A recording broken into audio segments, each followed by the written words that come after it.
Welcome to Gaslit Nation. I am your host, Andrea Chalupa, a journalist and filmmaker and the writer and producer of the journalistic thriller Mr. Jones, about Stalin's genocide famine in Ukraine. The film the Kremlin doesn't want you to see, so be sure to watch it. America's fascist roots go deep and have links to Franco's dictatorship in Spain. In a conversation recorded shortly before the election, this week's guest is journalist Gareth Gore, author of the chilling must-read book, Opus, The Cult of Dark Money, Human Trafficking, and Right-Wing Conspiracy Inside the Catholic Church, unraveling how this misogynistic cult, Opus Dei, is destroying American democracy from within. Important reminder, to fight back against what you're about to hear, our Gaslit Nation salons for our Patreon community will be meeting through the holiday season and beyond. To join our salons, be sure to be a member of the Gaslit Nation Patreon at patreon.com/gaslit. Discounted annual memberships are available. And if you already are a member, you can give the gift of a membership, especially for someone who is feeling a certain way right now and needs the support group and needs to get busy planting important seeds of change.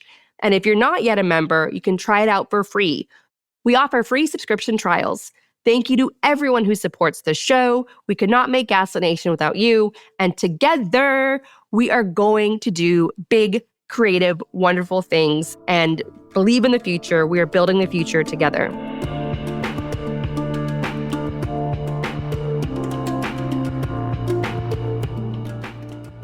What inspired you to write Opus, and how did you first become aware of the connections between dark money, human trafficking, and the Catholic Church? So I never set out to write a book about Opus Dei. I completely fell into this by accident. So I'm a financial reporter by background. And basically what happened was a bank in Spain collapsed and I was sent to report on it. And so many strands of the story seemed to make no sense. And so I just decided to dig more. And as I dug more, things made even less sense.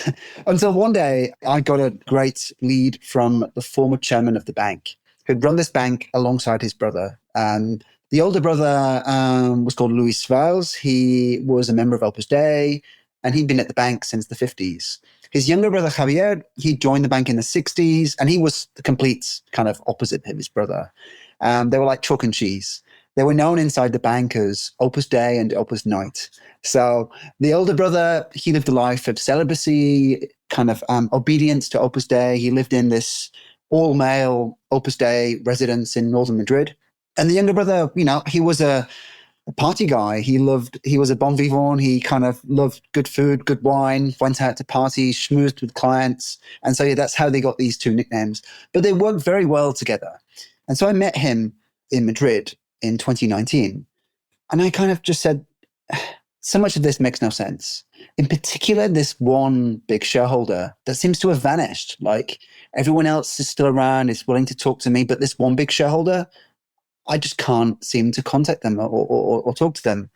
And he basically explained how this shareholder had been a front for Opus Dei. And that was the start of this long kind of investigation that took me in many directions. And to answer your question about the links to human trafficking, at first I'd pieced together how money had been siphoned from the bank to finance Opus Dei initiatives all around the world.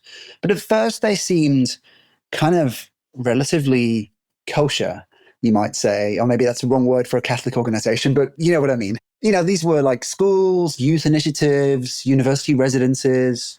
But then one day my antenna were kind of perked up for anything to do with Opus Dei. And I saw something in the news about these women in Argentina who had filed this complaint with the Vatican, alleging that Opus Dei had recruited them as kids and had enslaved them into this life of working 14-hour days for no pay. They weren't allowed to go onto the street on their own. This really horrendous story. At first, it seemed to bear like absolutely no relation to the story I was investigating, the finance. But then one day in the archives, I was shown this kind of unofficial part of the archive. All of these papers that had been found up in a mansion up in the hills around Madrid. And in there, I found evidence of how money from the bank had been used to set up a school in Argentina where these girls were all recruited.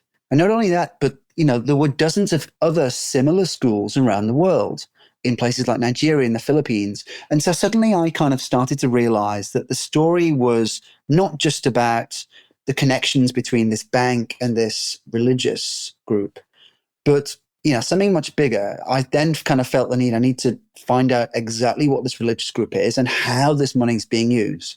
Because it was quite evident to me by then that it wasn't just about schools and youth initiatives. There was something much darker going on. Absolutely. I mean, that's an understatement because we're just getting started here. So I want to ask you about the founder of Opus Dei. What can you tell us about Jose Maria Escriva? So he was a Catholic priest in Spain. He had just trained at the seminary, and then he was interested in law. And so he asked for permission to relocate to Madrid, which he did, where he was going to do a PhD. And what period is this in Spain's history? So this is the late 1920s. And then one day, while he was on retreat, he had what he called a vision from God. Other people might call it an epiphany or whatever, but he had this moment. And afterwards, he told everyone that he'd received this vision from God, outlining it, the basis for a new organization that would help ordinary Catholics to basically live out their faith more seriously. So it was a way for everyday Catholics who were maybe interested in going a little bit deeper into their faith to be able to do that without the need to become priests or nuns. So the philosophy of Opus Dei, and Opus Dei is Latin for the work of God. So the founding philosophy was that these people, whether they be doctors or teachers or journalists or whatever they might be, they could serve God by simply striving for perfection in everything they did. That was a way of offering up their daily life to God, whether they were cleaning the house or out at work or in their relationships with their friends or their kids. So Opus Dei actually began with a relatively quite laudable and quite benign philosophy, but things very quickly started to change. So for one, Escrivá found it very difficult to recruit. People just kind of weren't interested. And I think he probably found that very frustrating. So he started to develop these techniques for basically collecting information on people and coercing them in some ways to join the group.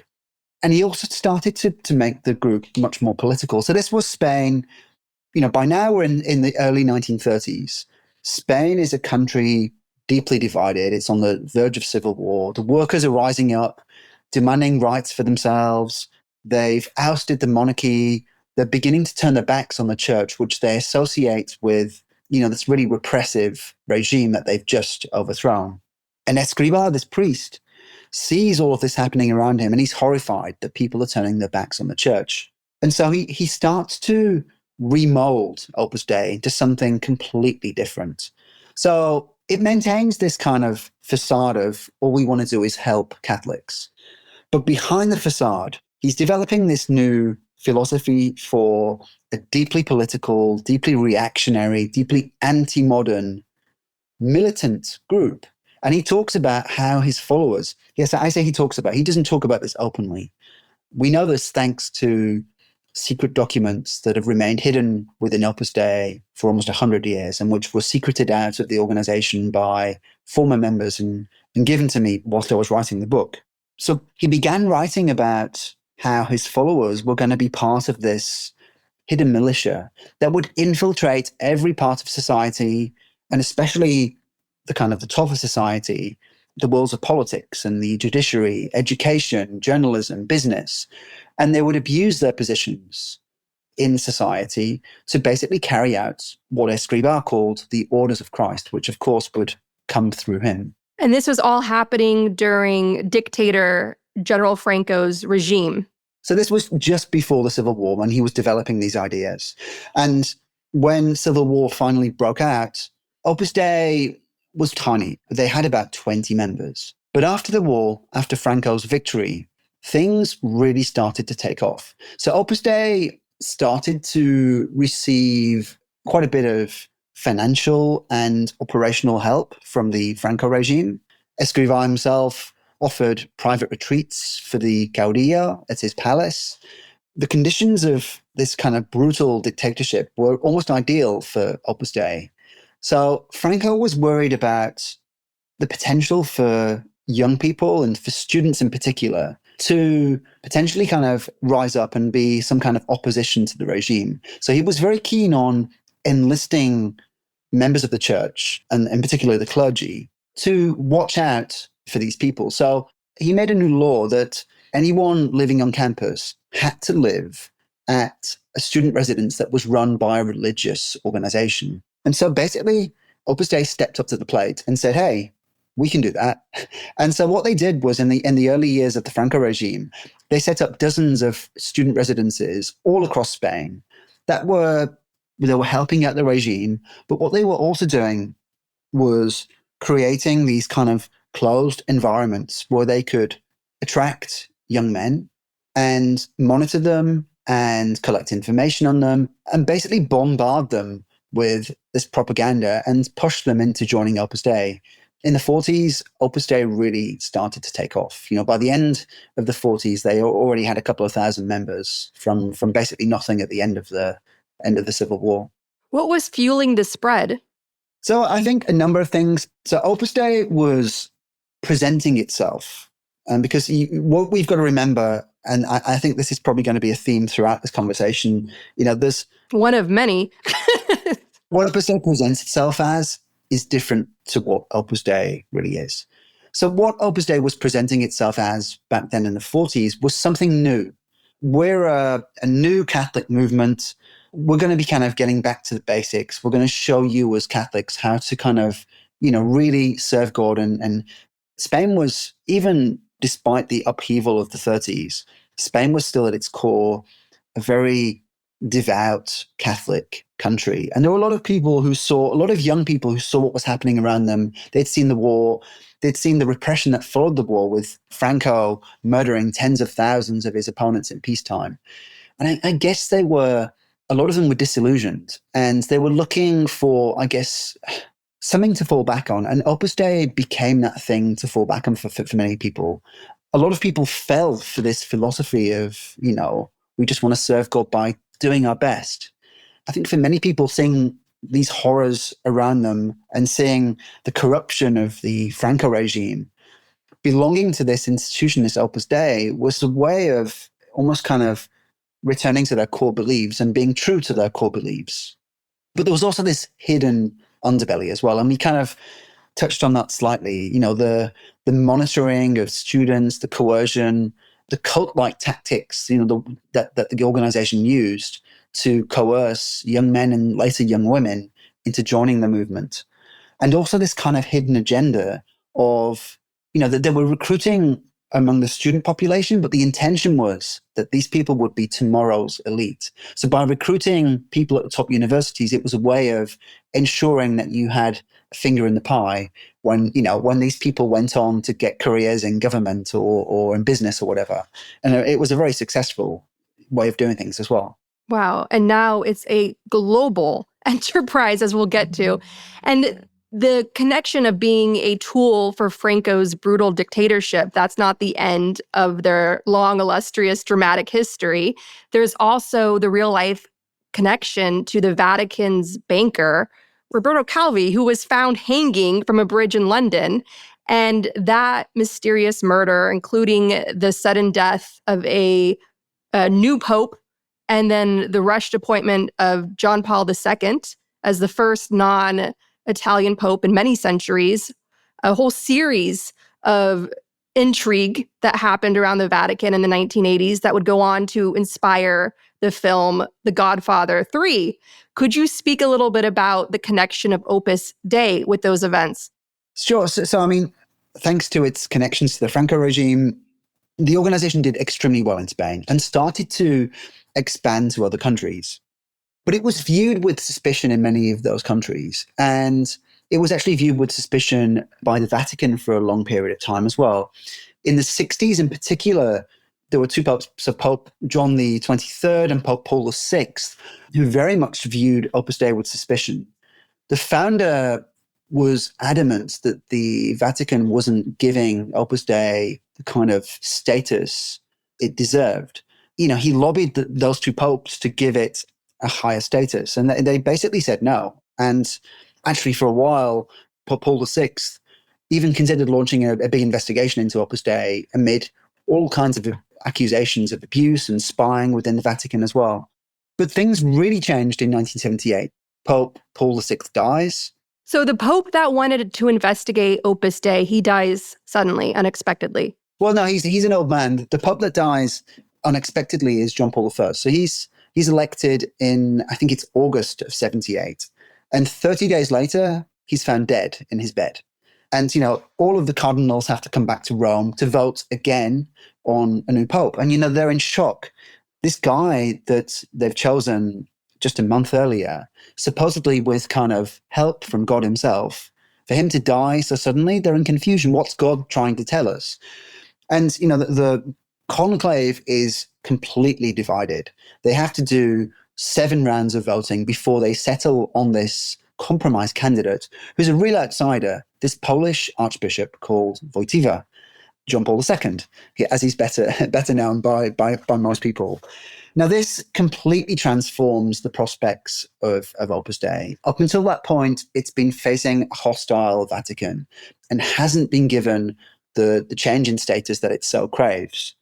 But John Paul II has a long and storied history with Opus Dei. They have been grooming him since the 60s. They've been throwing money at him, promoting his writings, publishing his books, hosting him whenever he comes to Rome. And so one of the first things that John Paul II does after he's elected Pope is he invites the leader of Opus Dei to him. And his first words are, "This isn't a papal audience. This is a family meeting."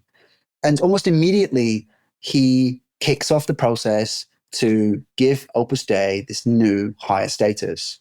And within 3-4 years, it's all confirmed. Opus Dei is given a special status that no organization before or since has ever been given in the 2,000-year history of the Catholic Church. He makes Opus Dei into what's called a personal prelature.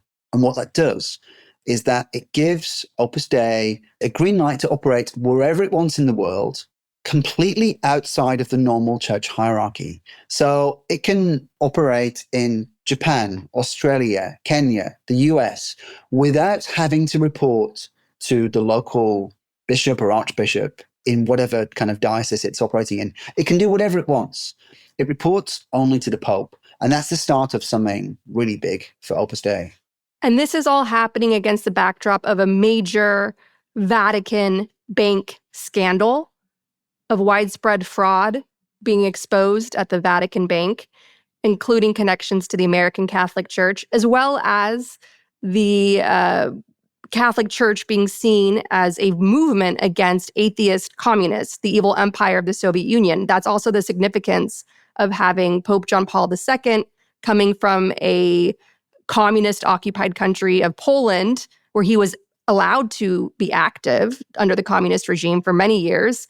And so his elevation was really seen as a way to challenge the atheist empire of the Soviet Union. So the Cold War was like a through line in all of this as well. And so fascinating stuff. I just wanted to give our listeners just a larger place and time. And that gets to, the question of why did John Paul II grant Opus Dei this special status? And one is his kind of deep running relationship with Opus Dei prior to becoming Pope. But the two things that you touched on there are also critical, right? So there's this huge scandal at the Vatican. The Vatican Bank is discovered to have been engaged in this kind of huge money laundering operation with all of these kind of shell companies in places like Panama and Curacao. And the Italian banking authorities discover what's going on, and they expose this enormous hole of missing funds. And so the Vatican is facing like huge embarrassment, potential bankruptcy, and they need to find cash to fill this hole.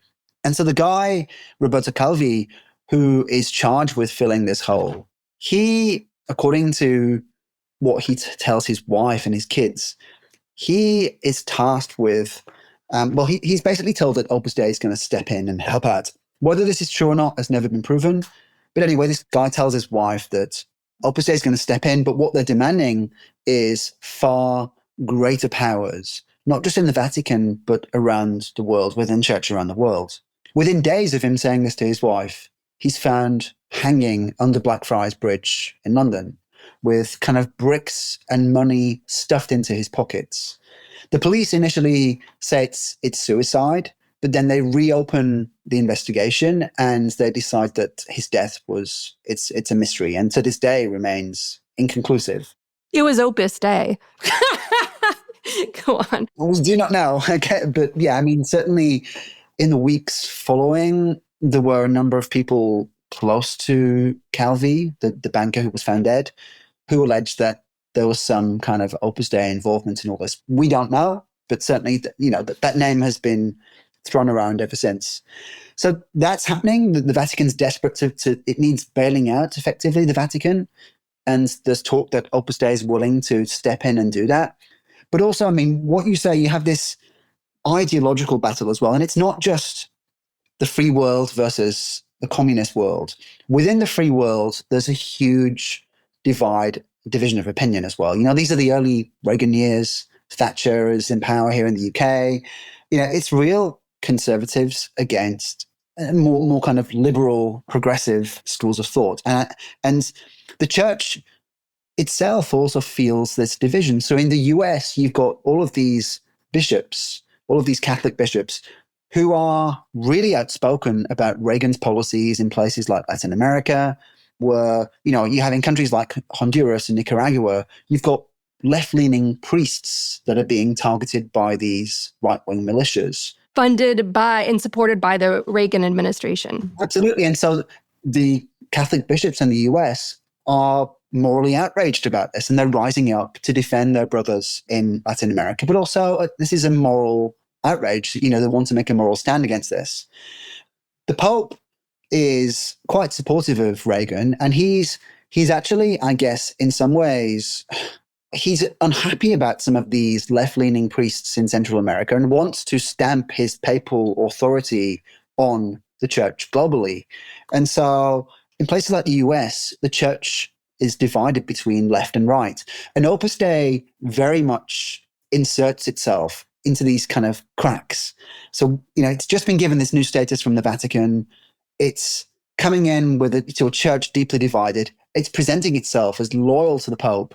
And it's then that Opus Dei really starts to make huge inroads, especially in places like the US, presenting itself to conservative Catholics as, we are the true church. Don't listen to these lefty bishops who are going around complaining about President Reagan. We are loyal to the Pope. We're deeply anti-communist, just like Reagan. Join us, and we'll be the true church. And so, yeah, it was a real kind of pivotal moment for Opus Dei, especially in the US. And then fast forward to the 1990s, and we have now the FBI traitor, Robert Hansen.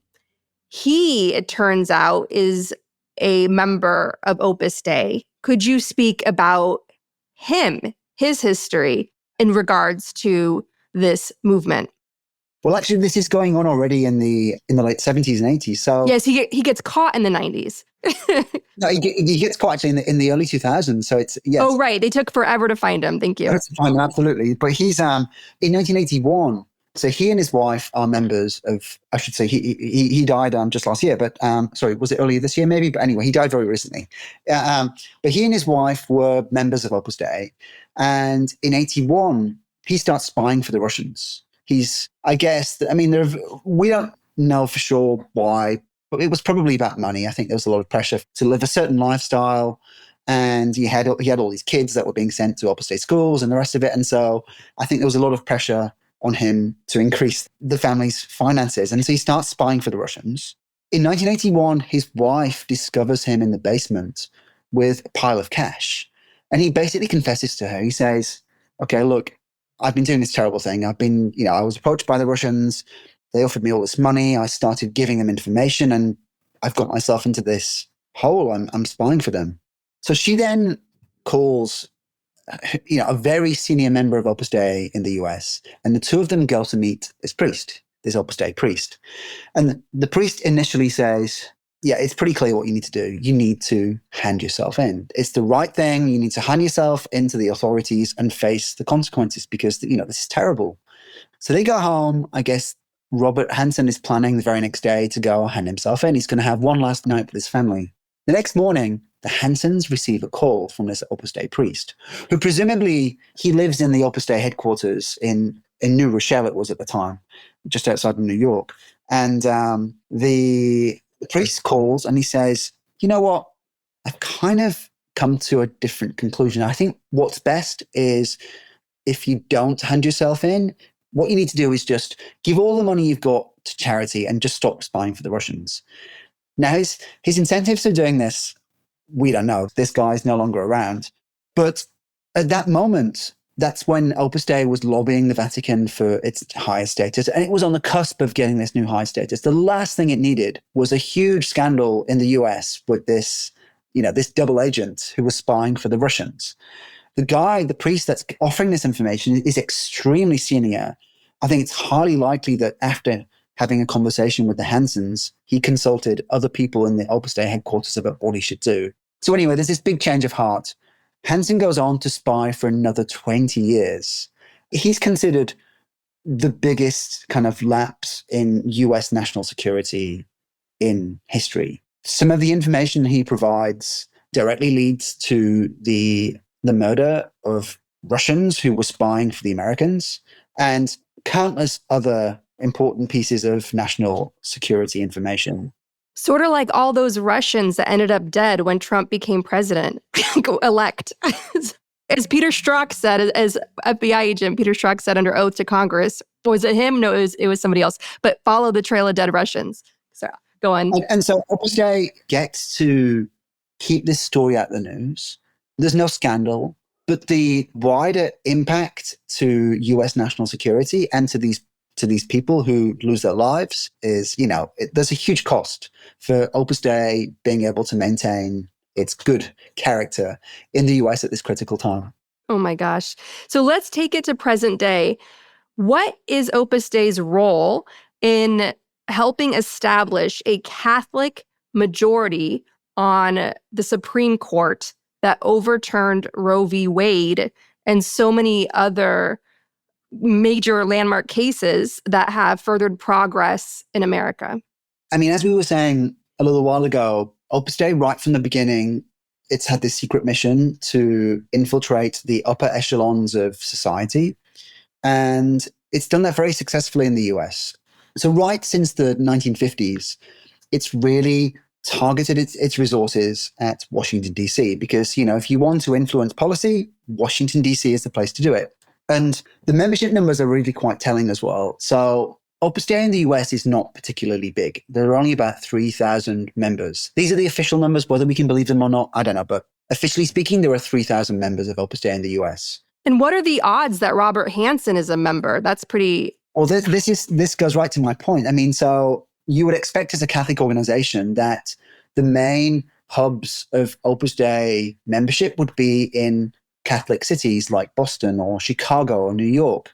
No, the largest Opus Dei community in the US is in Washington, D.C. 800 of the 3,000 members are resident in the D.C. area. And that tells you all you need to know about Opus Dei. It's targeted its recruitment at the wider D.C. area because that's how you affect change. And so, for decades, it's been pushing its resources at recruiting in DC. It's set up these schools. It's got these residences that, full of these celibate members that go out to recruit for the organization. As far back as the late 80s, it was hosting these, what they called VIP retreats at a center just outside of Washington. And Supreme Court Justice Antonin Scalia was a regular at these retreats. And this is the late 1980s. Things really start to accelerate in the 90s and 2000s, thanks to this priest called Father C. John McCloskey, who everyone knew as, they called him the convert maker for his ability to recruit, especially Republicans, but conservatives more generally, to Opus Dei and to Catholicism.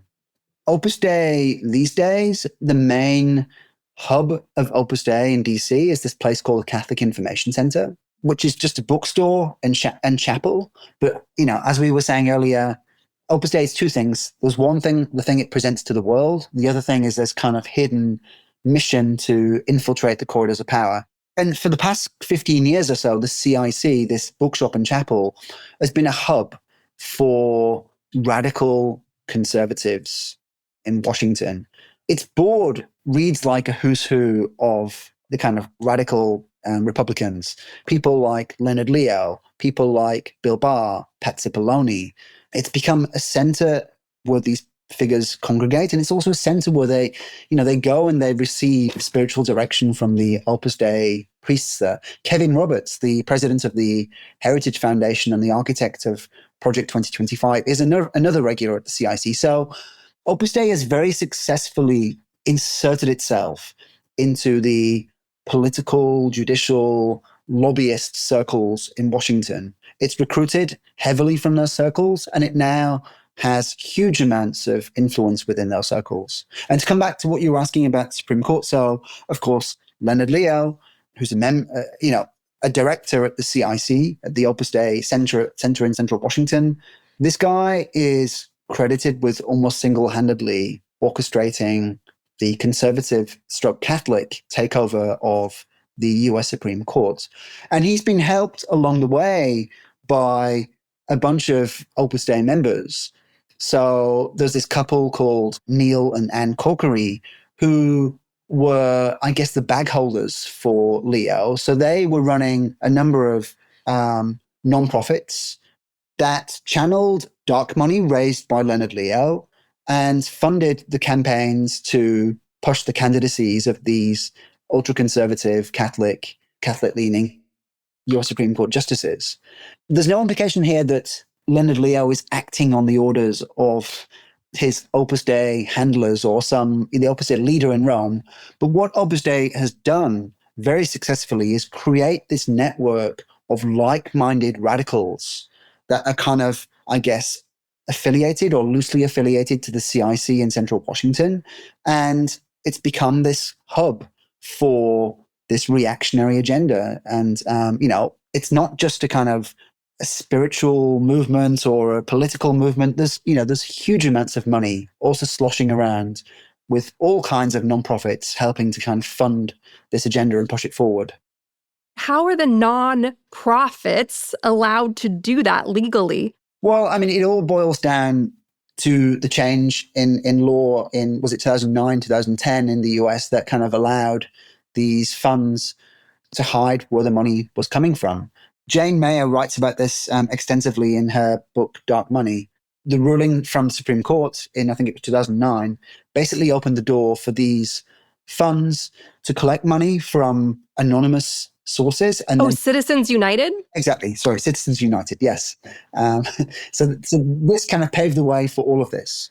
This whole model has been something that Opus Dei has used around the world for decades. Opus Dei has an enormous network or web of, we're speaking like hundreds and hundreds of different foundations that, officially speaking, are completely independent, have nothing at all to do with Opus Dei, but which in practice there's a completely symbiotic relationship between them and Opus Dei. And a number of them have been operating in the US. Things like Prop 8 that was pushed forward in California in the late 2000s, this anti-same-sex marriage bill. Much of that was funded by an Opus Dei foundation. And, there's various other initiatives over the years that have been used in the US to try to shape Republican policy or push it according to the Opus Dei agenda. So there's a whole network of these funds. And what's happening now, and especially kind of with this whole network of funds that are positioned around Leonard Leo, the use of dark money to push forward this agenda without any kind of accountability or transparency about it at all is deeply undemocratic and deeply untransparent. Tell us about the nearly $2 billion war chest that Leonard Leo just secured. So for a number of years, Leo worked at the Federalist Society, And he was very successful there. He helped to, I think in his words, he talked about creating a pipeline of conservative justices. So he would target these, I mean, it's very much like the Opus Dei model, right? You would target these kids in college, you get them on board, you would help them to get their first foothold in their careers, and then you would kind of have this very rich relationship with them throughout their careers, and you'd help to develop their thinking and develop them as professionals. That's very much the way that Opus Dei operates with its network around the world as well. So whilst he was at the Federalist Society, one of his peers was, I guess, courting this industrialist, this guy called Barry Side, to be a major donor to the Federalist Society. Leo, in addition to his job at the Federalist Society, was also operating a number of kind of side hustles, including some with these Opus Dei members, helping to push these Supreme Court justices onto the bench. And he, at one stage, decided that he was going to target Barry Side's wealth for his own initiatives and not for the Federalist Society. And this caused like a huge rift within the Federalist Society. They were very unhappy that he was taking a donor that they themselves had been targeting for so long and basically trying to shift him for his own personal initiatives. But he was successful. And 3-4 years ago, Barry Side effectively signed over his $1.6 billion he signed over his company, which was worth about $1.6 billion, to a trust that Leo was put in charge of.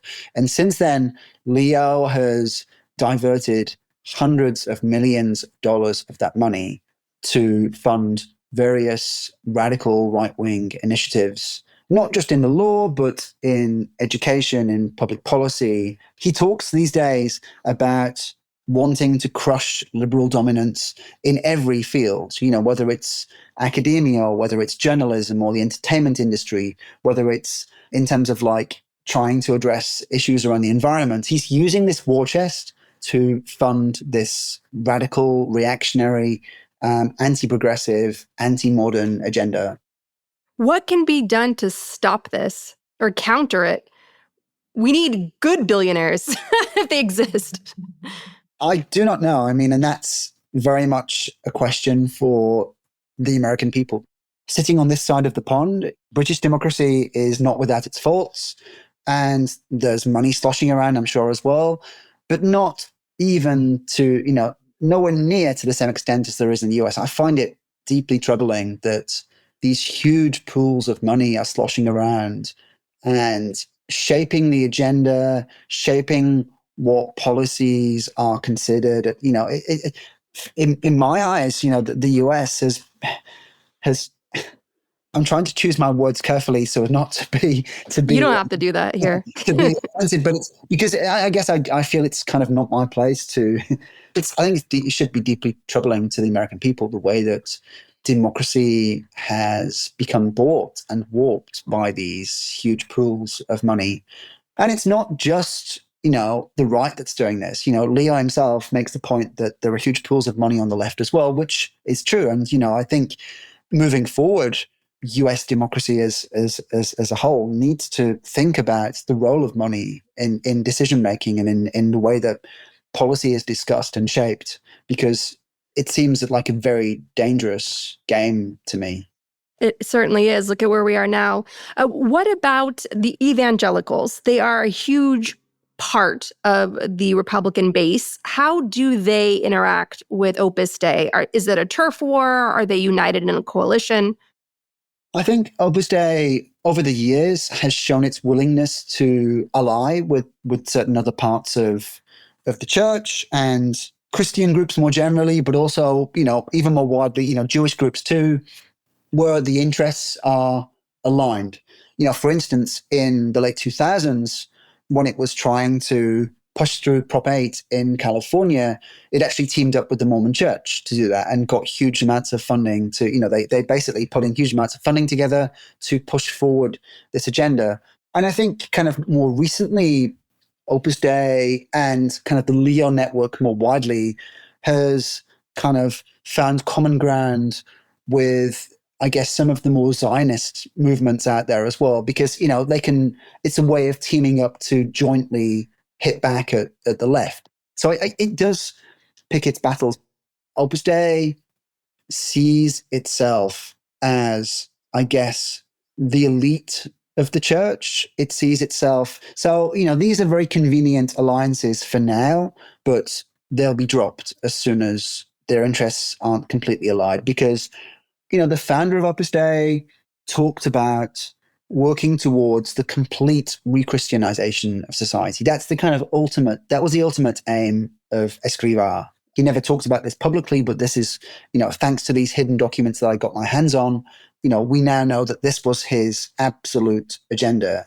And it's kind of an anything goes agenda as well. So I think, there are occasional alliances, but the bottom line is, Escrivá and Opus Dei, they're kind of out for themselves, really. How does Opus Dei see the role of women? This comes back to this facade and this hidden reality. So Opus Dei likes to talk about how actually a small majority of its members, like maybe 60% of its members, are women. It likes to talk about how men and women are equal within the movement.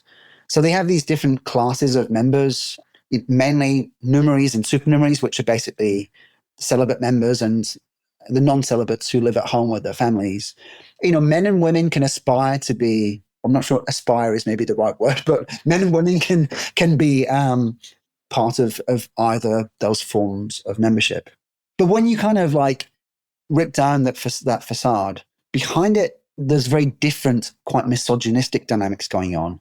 So the women's section within Opus Dei are invited to vote, to discuss and to vote on all major decisions within the movement. But any decision they make is then passed on to the men for them to approve or to reject. So Opus Dei likes to say, whenever we make any major decisions or whenever we elect a new leader, the women are fully part of that decision. And on the face of it, they are. But in reality, their vote, their decision can be completely rejected by the men. The men are the ones that are in charge within the group. The women don't really get a look in. They get some kind of farcical vote, but it can be ignored if they want to. Also, Opus Dei is quite clear that a woman's role is at home as a mother. Many Opus Dei members, the non-celibate members, are encouraged to have as many children as possible, which obviously can have a huge impact on a woman's career, and the expectation kind of generally is that the woman will stay at home. Although that said, there are a number of prominent members of Opus Dei who have powerful jobs or whatever. But for me, the critical thing in terms of demonstrating how misogynistic Opus Dei is the existence of this. There's a subclass of membership. These are the domestic servants that cook and clean in Opus Dei residences around the world. These are the people that basically serve food and clean the toilets of the elite members, of these celibate members. And this subclass of membership is restricted to women only. So the founder himself decided that only women were in a position to do those jobs. And this is something that carries on absolutely today. So only women can be these things called numerary servants or numerary assistants, they could now call them. And this takes us back to what we were saying before about the human trafficking. So these women are recruited as girls, usually in impoverished countries around the world, in places like Argentina, Nigeria, the Philippines, under the kind of auspices of Opus Dei. Members are sent out to local communities, to local villages, and they knock on the doors of families with young girls. They're often accompanied by an Opus Dei priest, and they go and they tell these families, hey, your girls around here, there are no prospects for them. The schools are terrible, there are no jobs. Tell you what, we run this amazing hospitality school back in the big city. Why don't you send your girls with us? We're talking here girls 12, 13 years old. Why don't you send your girls back with us? We'll give them an education. We'll train them in the ways of hospitality, and they'll have a chance at a better life. And once these girls are taken hundreds of miles away from their families, they are indoctrinated, they're coerced, they're manipulated, they're pressured into joining Opus Dei as this subclass of membership, as these numerary servants. And then, once they've joined, they're shipped around the world to wherever they might be needed. It's a human trafficking ring, effectively. And just a few weeks back in Argentina, federal prosecutors filed an official complaint or an official accusation against Opus Dei for having engaged in human trafficking and for having engaged in the trafficking of young girls for decades. That's Argentina. And so we're about to have a big trial in Argentina where 4 very senior Opus Dei priests will be put on trial. But I know for a fact that this is just the tip of the iceberg. Similar schools were operating and are still operating in other parts of the world, in Africa, across Asia, in Europe, across the Americas. And so I think, this could well be the next big scandal in the church. But it's a very specific Opus Dei scandal. This kind of weird dynamic, this subclass of domestic servants many of which are unpaid and work 14-hour days, can't go out onto the streets on their own. This is something that's very specific to Opus Dei.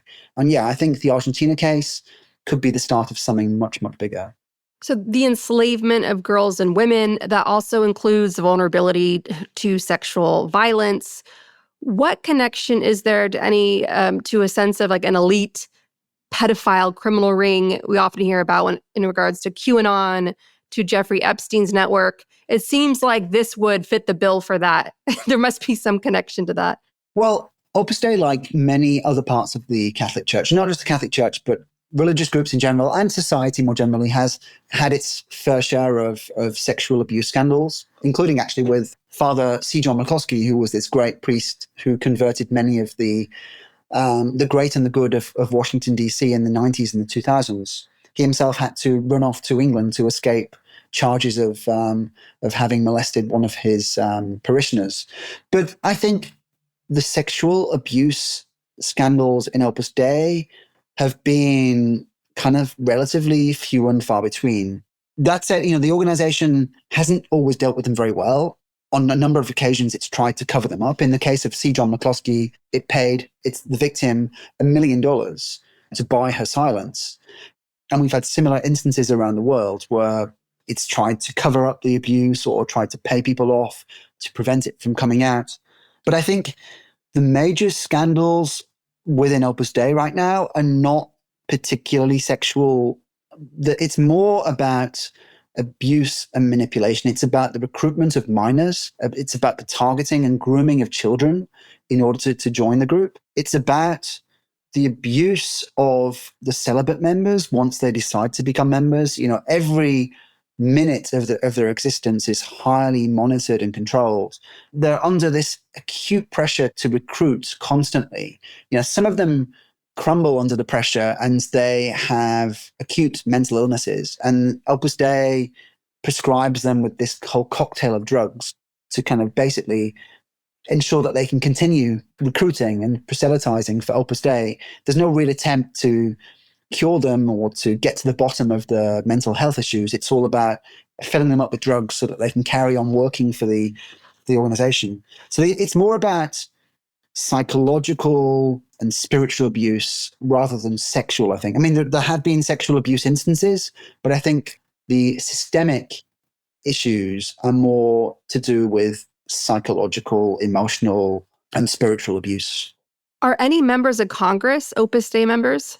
So a number of members of Congress have been linked to Opus Dei, certainly kind of very close to Opus Dei. So we've had people like Sam Brownback and Newt Gingrich, Rick Santorum.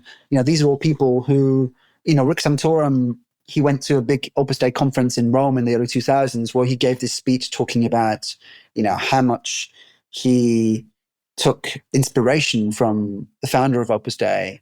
But in the first Trump administration, there are also a number of people who were affiliated to Opus Dei. You have people like Mick Mulvaney, who was the budget czar for a while, and I think he was the chief of staff under Trump as well in the later years. Yeah, people like Pat Cipollone, who was the White House chief counsel. You had Bill Barr, the cover-up king who covered up Iran-Contra during Reagan, and then the Mueller report. Yeah, no, absolutely. So I think, and also, it's not just about Congress. It's about the wider Washington, D.C.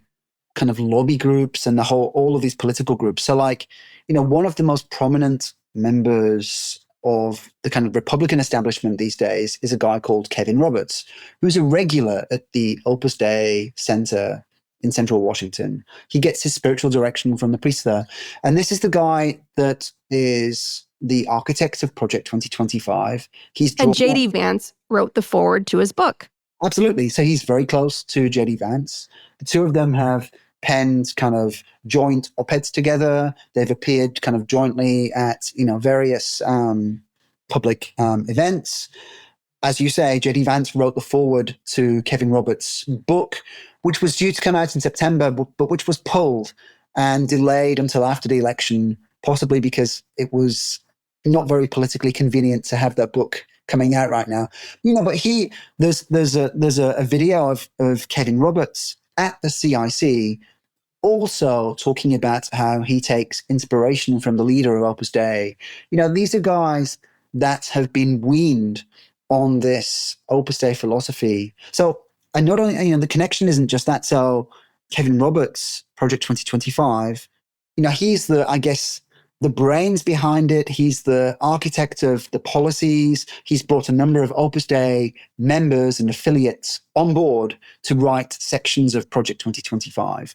But it's also being funded by Leonard Leo, who sits on the board of the Opus Dei Center in central Washington. So you've got this whole kind of network of Opus Dei affiliates that are funding this deeply reactionary, anti-progressive agenda. And to me, what's happening in the US right now is very similar to what was happening in Spain in the early 1930s. You have this deeply divided society. You have, the progressives against the reactionaries. You have this culture war, and Opus Dei is in the center of all of it. It's fueling the culture wars. It's trying to expand its network to encompass as many reactionary players as possible. And I sincerely hope that the US manages to avoid what happened in Spain, which of course was civil war. But I sincerely hope that things are resolved. But this is a real political and societal tinderbox. All it takes is one light, and it's a very dangerous situation. And it's a situation that has been fueled by Opus Dei. And, it presents itself as a Catholic organization, and it presents itself as loyal to the Pope.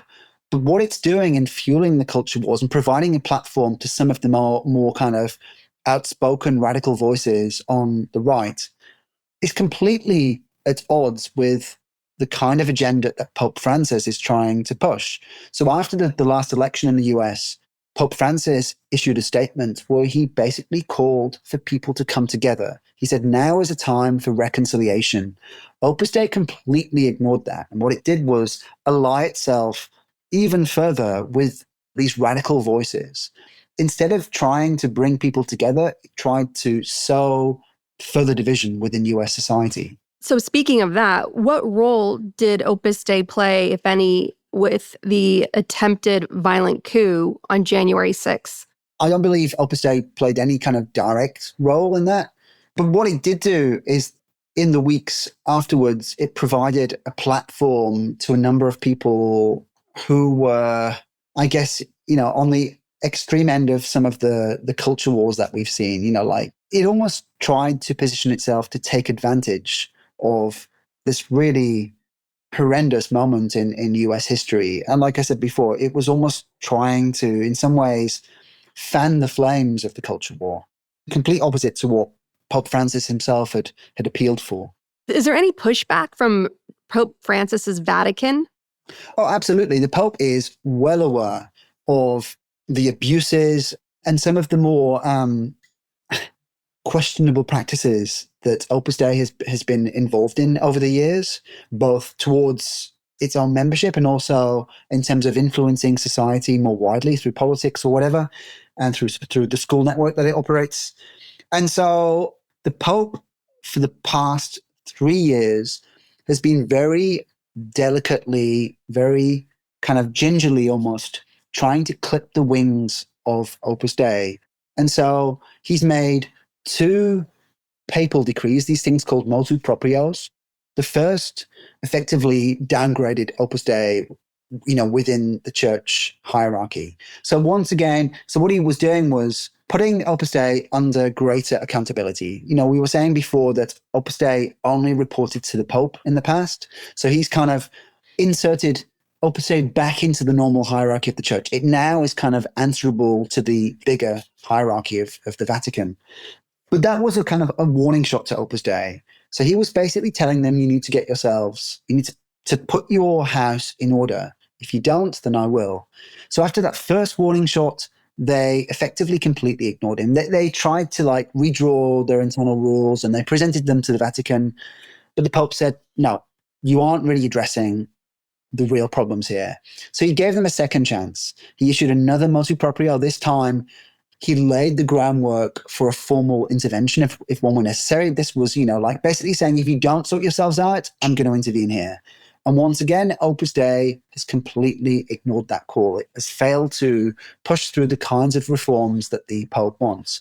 And so we're now in this kind of weird standoff where we know the Pope wants much deeper, more fundamental reform in Opus Dei. We know Opus Dei is resisting those calls for reform, but we're kind of in a holding pattern. I think what's very interesting is that the Pope, the most powerful man in the Catholic Church, feels unable to push through the kinds of reform that he thinks are necessary. And that tells you all you need to know about the power that Opus Dei has in the Vatican and the powerful allies that it has in places like the United States. I think the Pope is worried about opening up this huge schism within the church. He's worried about a potential going after Opus Dei could potentially backfire and create huge division within the church. And so he's treading very carefully, but there's no doubt about it. He's intent on forcing them to reform.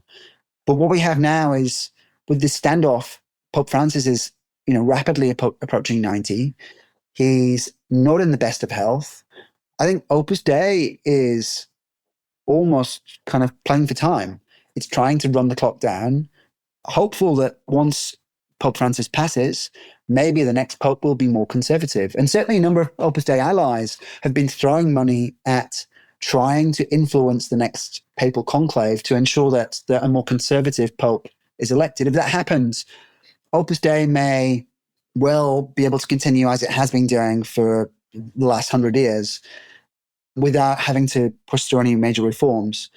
But if either Pope Francis lives long enough to push through the reforms, or if the next Pope is as progressive as this Pope, then Opus Dei's days could be numbered. Let's hope so.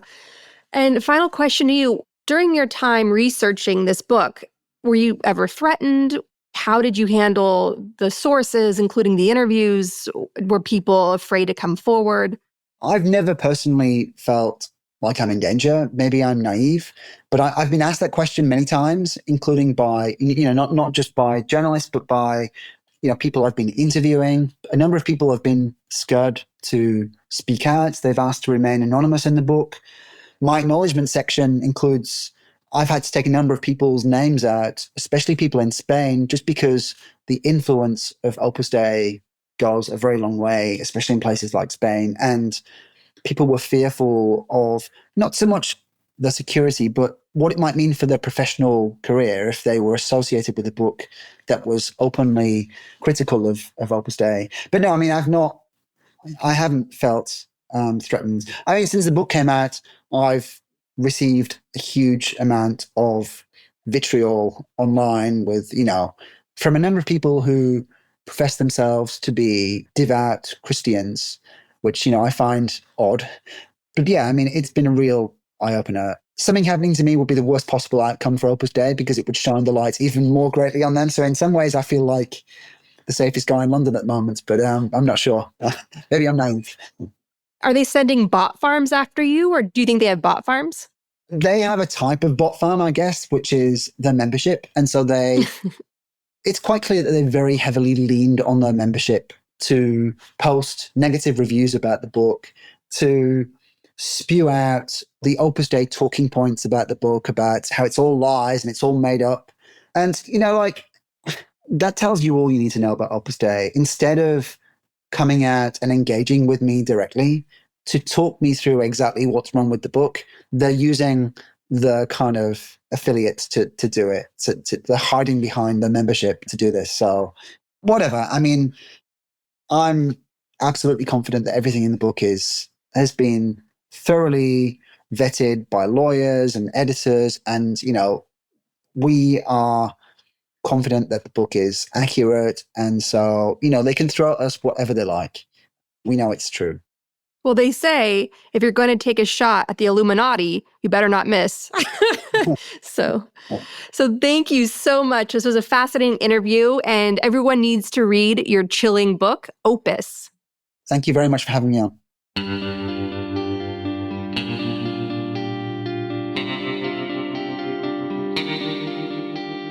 Want to join the conversation? Shape the show by becoming a member of Gaslit Nation on Patreon.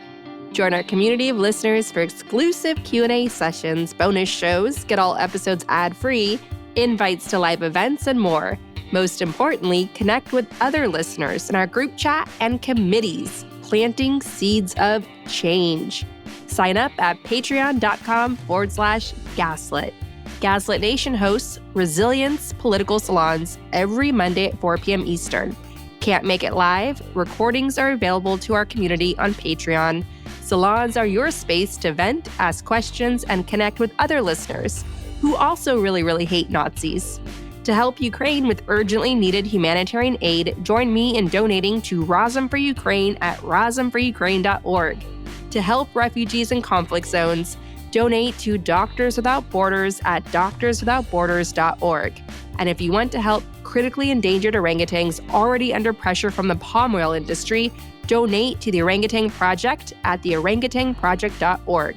Gaslit Nation is produced by Andrea Chalupa. Our editing wizard is Nicholas Torres, and our associate producer is Carlin Daigle. If you like what we do, leave us a review on iTunes. It helps us reach more listeners. And check out our Patreon. It keeps us going. Original music in Gaslit Nation is produced by David Whitehead, Martin Vissenberg, Nick Farr, Damian Arriaga, and Carlin Daigle. Our logo design was donated to us by Hamish Smythe of the New York-based firm Order. Thank you so much, Hamish. Gaslit Nation would like to thank our supporters at the producer level on Patreon and higher. Ice Bear is Defiant, Lily Wachowski, Abby Zavos, Sherry Escobar, Sydney Davies, Work for Better, Prep for Trouble, John Schoenthaler, Larry Gasson, Ann Bertino, David East, Joseph Mara Jr., Mark, Sean Berg, Kristen Custer, Kevin Gannon, Sandra Collins, Katie Masuris, James D. Leonard, Leo Chalupa, Carol Golstad, Marcus J. Trent, Joe Darcy, Ann Marshall, D.L. Singfield, Nicole Spear, Abby Road, Jans Alstrup Rasmussen, Mark, Sarah Gray, Diana Gallagher, Jared Lombardo, and Tanya Chalupa. Thank you to everyone who supports the show. We could not make Gaslit Nation without you.